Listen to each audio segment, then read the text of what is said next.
এবার যে খবরের দিকে নজর রাখবো, বাংলাদেশের জঙ্গির হাতে ভারতের voter card. Mohammad sub Sheikh, তাকে গ্রেফতার করেছে এসটিএফ, আর সেখানেই ভারতীয় ভোটার কার্ড তার হাতে। বাংলাদেশের রাজশাহীর বাসিন্দা সাব শেখ 10 বছর আগে হরিহরপাড়ায় আস্তানা, হরিহরপাড়ায় কেদারতলায় কাকার বাড়িতে আস্তানা, পরে ভুয়ো নথি দেখিয়ে ভোটার কার্ড। সরাসরি চলে যাব, প্রণব বন্দ্যোপাধ্যায় রয়েছে আমার সঙ্গে, প্রণবের সঙ্গে কথা বলবো। প্রণব, এই অশান্ত বাংলাদেশ পরিস্থিতিতে যখন আমরা বিভিন্ন জেলার খবর দেখাচ্ছি, ভুয়ো পাসপোর্ট, ভুয়ো আধার কার্ড, ভুয়ো ভোটার কার্ড, এইভাবেই কি তাদের সঙ্গে, এই চক্রের সঙ্গে মিলেই কি এই ভুয়ো ভোটার কার্ড হাতে এসেছিল সাব শেখের?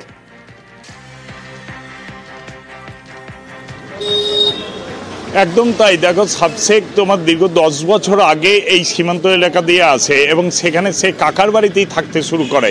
এবং শুধু তাই নয়, সে রীতিমতনভাবে ভোটার তালিকায় যে নাম, সেই নামও কিন্তু তুলে নেয়। তারপরে এই সাব শেখ পিসির বাড়ি পাশের ব্লক নওদা, সেখানেও কিন্তু থাকতে শুরু করে এবং সেখানে ব্যবসা করতো। প্রথমে বগুড়ার ব্যবসা, তারপর হচ্ছে তোমার পোলট্রি ফার্মের ব্যবসা করছিল। তারপর কিন্তু সে কেরলে চলে যায় এবং কয়েক দফায় সে কেরলে থাকে এবং কেরলে রাজমিস্ত্রি কাজ করত। এবং সে কিন্তু রাজশাহীর বাসিন্দা। এবং জানো, আমাদের এই মুর্শিদাবাদ সীমান্ত যে ওপারটাই, সেখানেই আছে কুষ্টিয়া, চাঁপাইনবাবগঞ্জ এবং রাজশাহী। এবং রাজশাহী থেকে তোমার এই মুর্শিদাবাদে আসা কিন্তু খুব সহজ।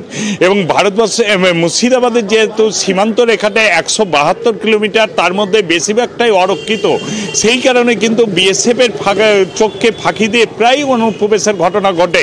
এবং সেই সুযোগটাকে নিয়ে এই যেভাবে সাবু শেখ, সেইভাবে কিন্তু কয়েক হাজার প্রায় লোকজন যাতায়াত করে বলে কিন্তু তারই পরিবার থেকে দাবি করছে। এবং তাদের দাবি যে সাবু শেখ কোনো রকম পাসপোর্ট ছাড়াই এখানে এসেছে এবং তারপরে এখানকার যে ঠিকানা, সেই ঠিকানা দিয়েই কিন্তু সে ভোটার তালিকায় নাম তুলেছে।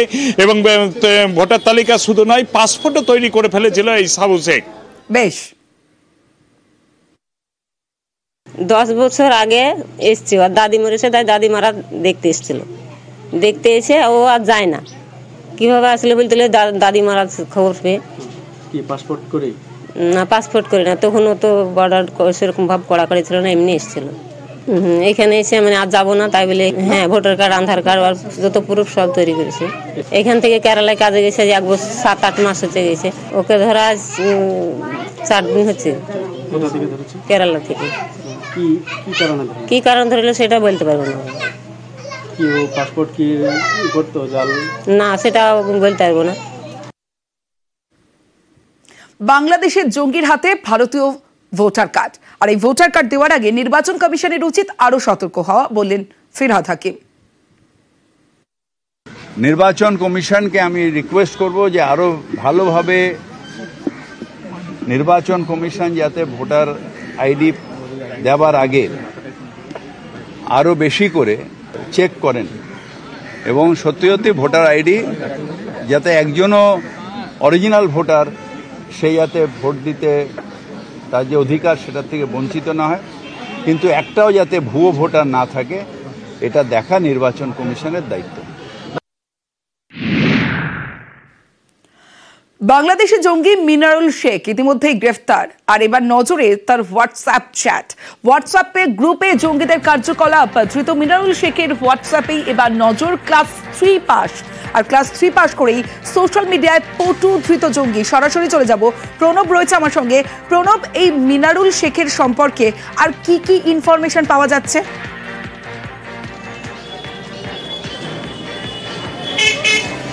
দেখো, কয়েকদিন আগেই আসামের এসটিএফ এর কাছ থেকে ধরা পড়েছে এই মিনারুল শেখ। এবং মিনারুল শেখের বাড়ি থেকে তোমার পেন ড্রাইভ এবং 2টো অ্যান্ড্রয়েড ফোন এবং আব্বাস আলী, তার যে সহযোগী, সেই আব্বাস আলীর কাছ থেকে 2টো তোমার মোবাইল ফোন উদ্ধার করে। এবং সেই 2টো মোবাইল ফোন থেকে প্রচুর পরিমাণে তথ্য পেয়েছে গোয়েন্দারা। এবং তারা জানতে পেরেছে যে এই মিনারুল শেখের যে হোয়াটসঅ্যাপ গ্রুপ ছিল, সেই গ্রুপের সঙ্গে প্রচুর পরিমাণে মানুষের যোগাযোগ ছিল। ছিল এবং গভীর রাত্রি পর্যন্ত তারা চ্যাট করত এবং একাধিক জঙ্গির সঙ্গে গোষ্ঠীর সঙ্গে যুক্ত ছিল বলে কিন্তু তারা জানতে পেরেছে এবং বাংলাদেশের জেএমবি জঙ্গিদের সঙ্গেও তার রীতিমতন কথাবার্তা চলতো বলে কিন্তু গোয়েন্দারা জানতে পেরেছে এবং এই আব্বাস আলী এবং তোমার এই মিনারুল শেখ দুইজনেই কিন্তু আসামে একাধিকবার গিয়েছে এবং আসাম থেকে বিভিন্ন লোকজন কয়েক দফায় কিন্তু তাদের বাড়িতে এসেছে এবং এই আব্বাস আলীর যে মাদ্রাসা ছিল সেই মাদ্রাসাতে গভীর রাত্রে অবধি বৈঠক করেছে বলে কিন্তু গোয়েন্দারা জানতে পেরেছে এবং যে হোয়াটসঅ্যাপ গ্রুপ তারা পেয়েছে সেখানে দেখতে পেয়েছে যে বেশ কিছু এই এলাকার মানুষজন যারা পরিযায়ী শ্রমিকের হয়ে কেরালা বা ব্যাঙ্গালোরে কাজ করে তারা কিন্তু যুক্ত রয়েছে এবং গোয়েন্দারা সেই সমস্ত পরিযায়ী শ্রমিকদের তথ্য জানার চেষ্টা করছে এবং কয়েকদিনের মধ্যেই কয়েকজন গোয়েন্দাদের একটি দল এসে সেই সমস্ত পরিযায়ী শ্রমিকদের ব্যাপারে সমস্ত তথ্য নেওয়ার আর কি চেষ্টা করছে এবং ইতিমধ্যে যে স্থানীয় থানা রয়েছে এবং জেলা প্রশাসন আছে তাদের কাছ থেকেও তথ্য জানার চেষ্টা করছে। বেশ প্রণব,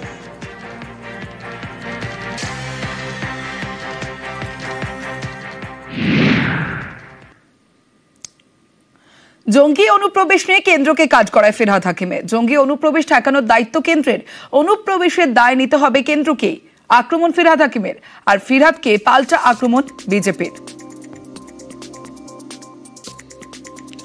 জঙ্গি অনুপ্রবেশ নিয়ে কেন্দ্রকে কাজ করায় তুলেছেন ফিরহাদ হাকিম। জঙ্গি অনুপ্রবেশে ঠেকানোর দায়িত্ব কেন্দ্রের, অনুপ্রবেশের দায় নিতে হবে কেন্দ্রকেই। আক্রমণ ফিরহাদ হাকিমের, আর ফিরহাদ হাকিমকে পাল্টা আক্রমণ করেছেন বিরোধী দলনেতা Suvendu Adhikari. Cross border terrorism যদি হয় সেটার দায়িত্ব হচ্ছে সেন্ট্রাল গভর্নমেন্ট। আসামে আসাম পুলিশ, এখানে আমাদের পুলিশ, তারা টেরোরিস্টকে ধরেছে। আমি অনুরোধ জানাবো স্বরাষ্ট্রমন্ত্রীকে, ন্যাশনাল প্রোটেকশন সেন্ট্রাল গভর্নমেন্টের দায়িত্ব, সেই দায়িত্বটা পালন করুন। শুধু রাজনীতি করার জন্য আমি ওখানে বর্ডার খুলে দিলাম আর এখানে ঢুকিয়ে দিয়ে গভর্নমেন্ট কিছু করছেন এটা বলা ভুল। আগে নিজের বিএসএফ কে ঠিক করে যাতে বর্ডার ক্রস করে, শুধু টেরোরিস্ট কেন, কেউ যেন ইলিগাল মাইগ্রেশন আমার বাংলায় না হয়। ফিরহাদ হাকিম আগে জমি যা চেয়েছে ভারত সরকার দিয়ে দিক, তারপরে বিএসএফ যদি কাঁটা তার দিতে না পারে, অনুপ্রবেশ আটকাতে না পারে, তখন কথা আওয়াজ তুলবেন, আমরাও সঙ্গ দেব। আমরা কেউ ভুল করলে তাকে গার্ড করি না, আমরা কালোটা কালো বলি, সাদাটা সাদা বলি।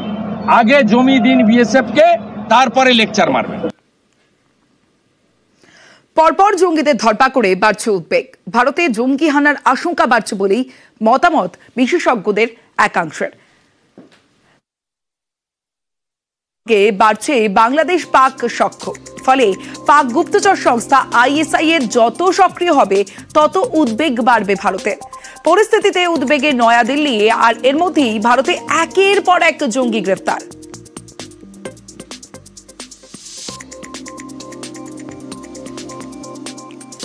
ক্যানিং থেকে গ্রেফতার কাশ্মীরি জঙ্গি।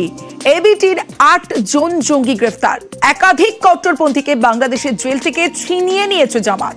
অগাস্টে বাংলাদেশে পালা বদলের পর ছাড়া পায় আনসারুল্লাহ বাংলা টিমের প্রধান জসিমউদ্দিন রহমানির নির্দেশে মুর্শিদাবাদের সীমান্ত দিয়ে বাংলায় ঢোকে এবিটি জঙ্গি মোহাম্মদ শাদ রাডি ওরফে সাব শেখ। আর এই সাব শেখকে কেরল থেকে ধরে আসাম এসটিএফ। এবিটির টার্গেট ছিল চিকেন স্নেক। আর এই নিয়ে কি বলছেন এডিজি দক্ষিণবঙ্গ সুপ্রতিম সরকার?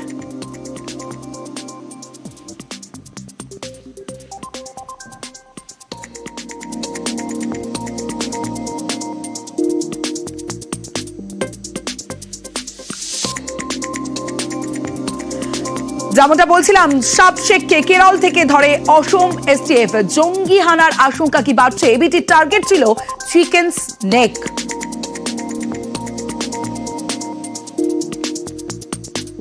আর এই শঙ্কাটাই করছেন এডিজি দক্ষিণবঙ্গ সুপ্রতিম সরকার।